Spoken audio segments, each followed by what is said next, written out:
ভোর রাতে আমরা যখন সাহারি খাইতে উঠি, সাহারি খাওয়ার পর আমাদের মুখে রোজার নিয়ত করা লাগে। এটা আমরা অনেকে এখনো মনে করি, নাওয়াইতু আন আসুমা গাদান। এরপরে কি মিন শাহরি রমাদান। দেখছেন সবার কড়া কড়া মুখস্থ, মাশাআল্লাহ। হ্যাঁ, মাসনুন দোয়ার কথা যদি জিজ্ঞাসা করি তাহলে অনেকেই বলতে পারবেন না, কিন্তু যে দোয়ার কোনো ভিত্তি কোরআন হাদিসে কোথাও নাই, ওইটা সবার মুখস্থ। নকলটা সবার মুখস্থ, আসলটার খবর নাই। রমজান মাসে বা রমজানের বাইরে কোনো সময় রোজার নিয়ত মুখে উচ্চারণ করা, এই যে নাওয়াইতু আন আসুমা গাদান মিন শাহরি রমাদান, আরো কি কি আছে, এরকম কোনো দোয়া পড়ার কথা কোরআন কিংবা হাদিসে কোনো নির্দেশ আমাদেরকে দেওয়া হয় নাই। আপনি সাহারি খাইতে উঠছেন কি জন্য? রোজা রাখার জন্য। রমজান রোজা রাখার উদ্দেশ্যে সাহারি খাইতে উঠছেন, বাস এটাই নিয়ত। নিয়ত মানে মনের উদ্দেশ্য। নিয়ত মানে কি? মনের উদ্দেশ্য। অতএব সে উদ্দেশ্য আছে, তাতে নিয়ত হয়ে গেছে। মুখের নিয়ত করাটাকে যারা জরুরি বা আবশ্যক মনে করেন তারা অবশ্যই ভুলের মধ্যে আছেন, এবং এটাকে জরুরি আবশ্যক বানানোর কারণে বেদাত হতে পারে, বরং গুনাহ হতে পারে। রমাদান কেন্দ্রিক একটা ছোট ভুল বলা যেতে পারে যে এই মুখে নাওয়াইতু আন আসুমা দোয়া পড়াটাকে আমরা জরুরি মনে করি। অনেক ক্যালেন্ডার ইত্যাদি দেখবেন এরকম, রমজানের ক্যালেন্ডার, ইফতার সাহারির ক্যালেন্ডার, ওখানে দেখবেন এরকম দোয়া দেওয়া আছে। এই দোয়ার কোনো ভিত্তি কোরআন অথবা হাদিসে নাই। নকল জিনিস বোঝার একটা সহজ পদ্ধতি বলি। এই যে দোয়া আছে নাওয়াইতু আন আসুমা গাদান, এই দোয়ার শেষে হাদিসের কিতাবের নাম, বইয়ের নাম, হাদিস নম্বর, কোনো রেফারেন্স দেখবেন না। বুঝতে পেরেছেন? এটা হলো মেড ইন জিনজিরা জিনিস আইটেম যেরকম দেখেন না, ওই রকম।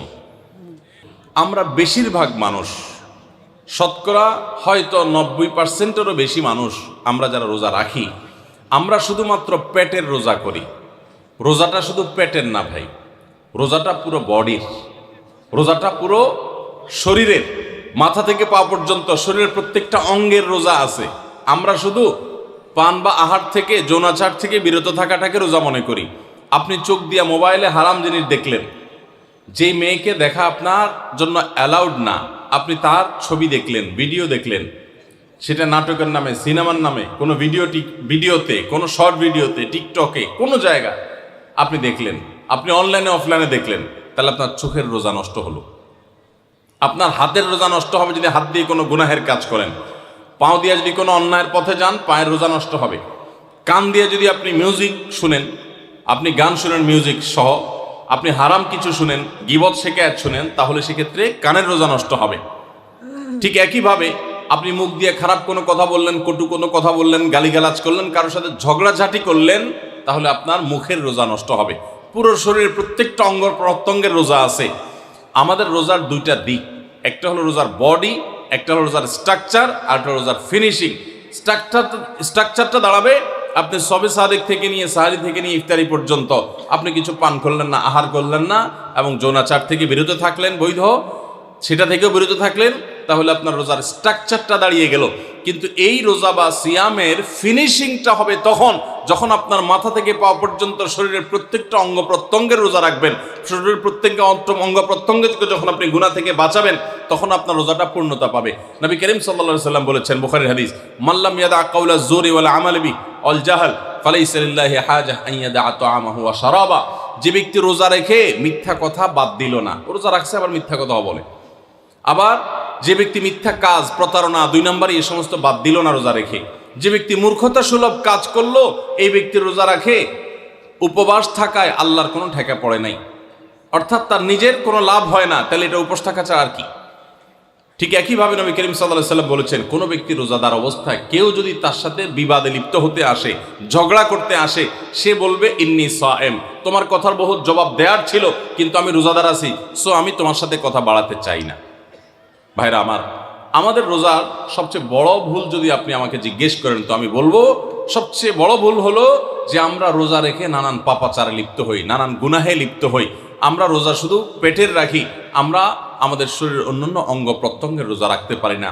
রোজা মনেরও করতে হয়, মন দিয়ে কোনো খারাপ চিন্তা করব না, খারাপ জল্পনা কল্পনা করব না, অন্যায় কোনো কিছু করব না, মনের ভিতরে হিংসা রাখবো না, বিদ্বেষ রাখবো না, কারোর প্রতি শত্রুতা রাখবো না, এটা মনের রোজা। আর পুরো শরীর যখন রোজা রাখবে, তখন এই ব্যক্তি হবে এমন রোজাদার যেই রোজার স্ট্রাকচারও ঠিক আছে, ফিনিশিংও ঠিক আছে। পূর্ণাঙ্গ রোজা রেখে এই ব্যক্তি রাইয়ান নামক গেট দিয়ে প্রবেশের উপযোগী, এই ব্যক্তি স্বয়ং আল্লাহর কাছ থেকে কিয়ামতের ময়দানে সেই মহাপুরস্কারের উপযুক্ত। এই ব্যক্তি সিয়ামের মাধ্যমে কোরআন এবং হাদিসে যত পুরস্কারের কথা বলা আছে সবগুলোর উপযুক্ত হতে পারবে। যে ব্যক্তির রোজা থাকে শুধু পেটের চাহিদা থেকে তাকে দূরে রাখে না, বরং শরীরের সমস্ত অঙ্গ প্রত্যঙ্গ দ্বারায় সমস্ত পাপাচার থেকে বিরত থাকার সংগ্রাম করে, নিয়ত করে, চেষ্টা করে এবং সেটা বাস্তবায়ন করে। আল্লাহ আমাদের সবাইকে তৌফিক দান করুন। ভাইরা আমার, তাহলে 5 নম্বরের ভুল বললাম যে রোজা রেখে আমরা অনেকেই নানান রকমের পাপাচার লিপ্ত হই। আমরা এগুলো ছাড়বো তো ইনশাআল্লাহ। আল্লাহ সুবহানাহু ওয়া তাআলা বলেছেন কেন রোজা ফরজ করা হয়েছে, লাআল্লাকুম তাত্তাকুন, যেন আমরা মুত্তাকি হতে পারি। মুত্তাকি হওয়া, গুনাহ ছাড়া, পাপাচার ত্যাগ করা, এটা রোজার উদ্দেশ্য। এটাই যদি না হয় তাহলে রোজার কোনো অর্থ থাকতে পারে না। 6 নম্বর, রমজান মাসে আমরা যে ভুল করি সেটা হলো অনেকে রোজা রেখে মেসওয়াক করতে চান না। রোজা রেখে মেসওয়াক করতে চান না। কোন ইমামগণ বলেছেন যে রোজা রেখে মেসওয়াক করা অনুত্তম, কিন্তু সেই মতটা সঠিক নয়। সঠিক এবং জমহুর বেশিরভাগ ইমামদের মত এবং বিশুদ্ধ মত হলো যে রমজান মাসে রোজা রেখে মেসওয়াক পারলে আরো বেশি বেশি করবেন। কারণ নবী করিম সাল্লাল্লাহু আলাইহি সাল্লাম থেকে তিরমিজি একটা হাদিস বর্ণিত হয়েছে, ইমাম তিরমিজি এটাকে হাসান সহিহ বলেছেন, হাদিসে হাসান বলেছেন। সেই হাদিসটা হলো যে নবী করিম সাল্লাল্লাহু আলাইহি সাল্লাম রোজা রেখে এত বেশি পরিমাণ মেসওয়াক করতেন, সাহাবী বলেন যে গুণে শেষ করা যাবে না। এই জন্য রোজা রেখে মেসওয়াক করা যাবে। অনেকে মনে করে মেসওয়াক করলে মেসওয়াকের রস যদি ভিতরে চলে যায় কোনো অসুবিধা নেই, রোজা রেখে আরো বেশি মেসওয়াক করবেন। তাহলে রমজানের কেন্দ্রিক আমাদের যে ভুলগুলো হয় তার ভিতরে 6 নম্বর হলো মেসওয়াক করাটাকে অনেকে দোষের মনে করেন। এটা ভুল, এটা দোষের না, বরং মেসওয়াক আরো বেশি করে করতে হবে।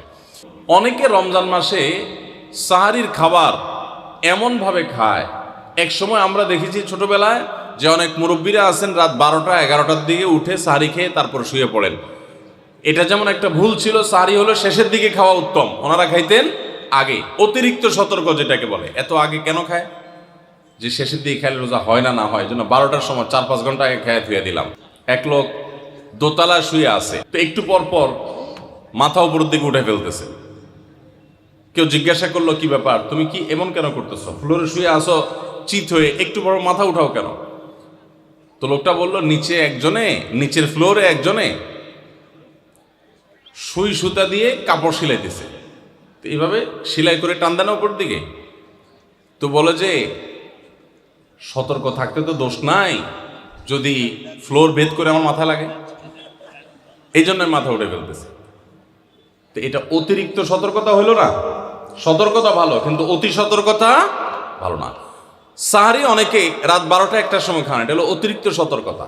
এত বেশি ভালো না, এত অতিরিক্ত সতর্ক হওয়া বরং নিষেধ। হাদিসে নবী সাল্লাল্লাহু আলাইহি ওয়াসাল্লাম আমাদেরকে সাহারি শেষের দিকে খেতে বলেছে। এখন আরেকটা ভুল হলো অনেকে সাহারি এত শেষে খান যে মুয়াজ্জিনের সাথে ওনার কম্পিটিশন হয়। মুয়াজ্জিন মাইক ধরে মাইকের সামনে দাঁড়ায়, মুয়াজ্জিন ঘড়ির দিকে তাকাতে তাকে টিক টিক টিক টিক আগাইতেছে কাটা। মুয়াজ্জিন প্রস্তুতি নিচ্ছে যে আল্লাহু আকবার করে হাঁক দিবে, আর উনিও ওইদিকে প্লেট হাতে গ্লাস হাতে খাবার খাচ্ছেন, ধুমায়া খাচ্ছেন এবং কম্পিটিশনে লিপ্ত হয়েছেন যে মুয়াজ্জিন আগে আল্লাহু আকবার বলে না, তিনি আগে গিলে শেষ করেন। এরকম কম্পিটিশন হয় কি হয় না? বেশিরভাগ লোক, বিশেষ করে আমাদের যে কোনো কাজে আমরা একেবারে শেষ মুহূর্ত পর্যন্ত না ঠেকালে ভালো লাগে না। এই যে একদম আজান হওয়ার আগ মুহূর্ত পর্যন্ত খেতে থাকা, অনেক সময় দেখা যায় যে ভিতরে যেতে যাচ্ছে আজান পড়তেছে, এখনো আমার গলার নিচেও নামে না, এদিকে আল্লাহু আকবার শুরু করে দিছি, আল্লাহু আকবার শুরু করতেছে, তখনও চাপাইতেছি, এবার ফালাই দিছি। দেরিতে সাহারি খাওয়া সুন্নাত, এর মানে এই না যে এত দেরি করবেন যে মুয়াজ্জিনের সাথে আপনি চোর পুলিশ খেলাবেন। এত দেরি করা এটা অবশ্যই সুন্নাহ নয়। নবী করিম সাল্লাল্লাহু আলাইহি ওয়াসাল্লাম সাহারি খেয়ে শেষ করার পর ফজরের নামাজ পড়তেন, মাঝখানে 50 আয়াত পড়ার মতো গ্যাপ থাকতো। 50 আয়াতের গ্যাপ মানে হলো 5 থেকে 7 মিনিট এভারেজ, এরকম গ্যাপ তিনি দিতেন, তারপর তিনি নামাজ পড়তেন। তো এই জন্য ভাইরা আমার, আমরা বলতে পারি যে 7 নম্বরের ভুল হলো আমরা অনেকেই রমজান মাসে সাহারির খানা খেতে খেতে একেবারে আজান পর্যন্ত ঠেকাই দিই। এত দেরি করা আবার ঠিক না।